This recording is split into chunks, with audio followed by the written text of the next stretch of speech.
now that you mentioned this relationist ontology, can we talk about Buddhist ontology? This emphasis on process and impermanence reminds us of process philosophy, process ontology in Western thought, and a more radical criticism of the Aristotelian dogma that the world is made of things which instantiate properties. Is it that radical? Is this a typical doctrine to which Buddhism naturally gives rise? The quick answer is no. Let me address that a bit more fully. But let me now remind people listening that Buddhism has a wide variety of different philosophies, and they disagree with each other. So let us come back to early Buddhism, the Abhidharma traditions. These all hold that there are fundamental building blocks of reality. They call these things dharmas. That word has many functions in Buddhism, but in this context it means the fundamental building blocks of reality. These are things which have an intrinsic nature. The Sanskrit word is svabhava, which means something like self-being, self-nature. And reality is ultimately constituted by these things. And they're not permanent. They come into and go out of existence, like everything else, because they're in the causal flux. But to the extent they have self-nature, they're a bit like the substances in Western philosophy. Everything else in the Abhidharma picture is composed of these dharmas. So they're kind of mereological wholes, parts, things composed of these parts, which are produced by a certain kind of conceptualization. All right. So the early traditions hold that there are these dharmas, these things which have self-nature. And what you get in Nagarjuna, so this is the rise of Madhyamaka branch of Mahayana Buddhism, is precisely a whole bunch of arguments that there's nothing with self-nature. Everything is empty of svabhava. So things are empty. The Sanskrit term is shunya. Shunya just means empty in this context. Everything is empty. That most certainly does not mean non-existent. It means everything is empty of self-nature. Everything is what it is, only by relation to other things. Okay, so is there an emphasis on an ontology of events? No, I don't think so. If you look at the Buddhist texts, they still use very familiar examples about pots and trees and rice grains and so on. No tendency to do away with the idea of a substance instantiating properties and relations.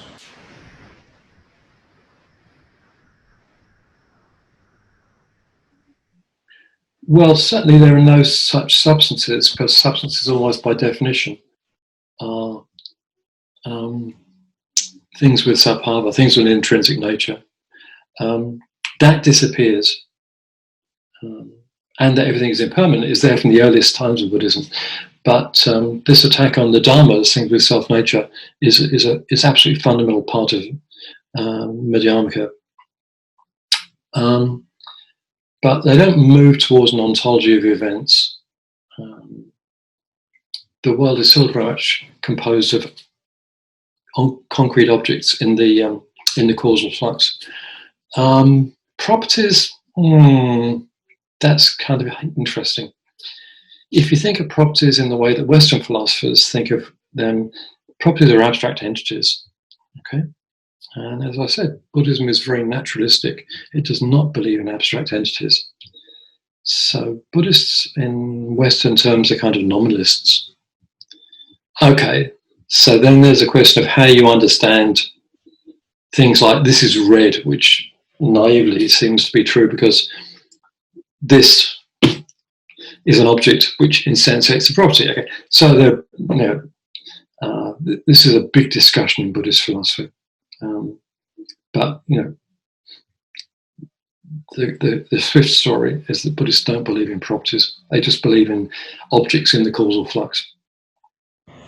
Okay, could you expand a bit more on this relationalist understanding of ontology? I mean, I suppose that the first question that comes to mind is that if all relations are of this kind, essential, let's say, we would say, using a Western term, to the identity of the entities, and then what are they relations of?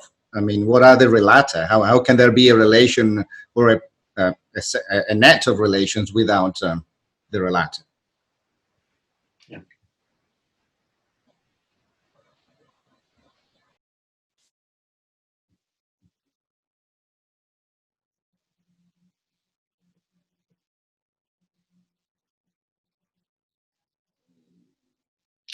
Look, I'm not sure of discussions of this in Buddhist texts, which is not to say there aren't any. I'd be surprised if there weren't. But the way I think of it is like this. Think of reality as like a graph. Okay, now, what does that mean? It's a term from modern mathematics. A graph is essentially a bunch of points connected by edges. So a graph is, pity we haven't got a blackboard at this point. Draw a bunch of dots on the board, right? And then draw some lines connecting these things. Okay. So the dots, the vertices of the graph are the objects, and the lines represent relations between them. Okay. Reality is like that. And your question is, hey, you got the dots there. You know, these are the things the relationships are between. What are they? Well, the answer is the dots are not self-subsistent entities. What a dot is determined simply by its location, its locus in that network. Okay. So dots are just loci in a network of relations. That's all they are. And you might want to come back and say, well, what about the relations, the lines? And the answer is, well, the same is true of those. Yeah? They're, in the end, just relations in a kind of bigger graph, you know, hypergraph, if you want to call it that. What about those relations? Well, same again. So it's relations all the way up, down, which direction we're going in. But everything is relation. Everything is what it is in virtue of being a locus in a bunch of relations, including relations themselves. All the way down. All the way down. So there's a regress. And some people might suggest that it's vicious. Regresses are not necessarily vicious. There are lots of regresses which are quite benign. And the view is that this is not a vicious regress. Reality is just this sort of ever-descending network of relationships. There are various metaphors that you can use to explain this. Maybe we can go into those if you want to.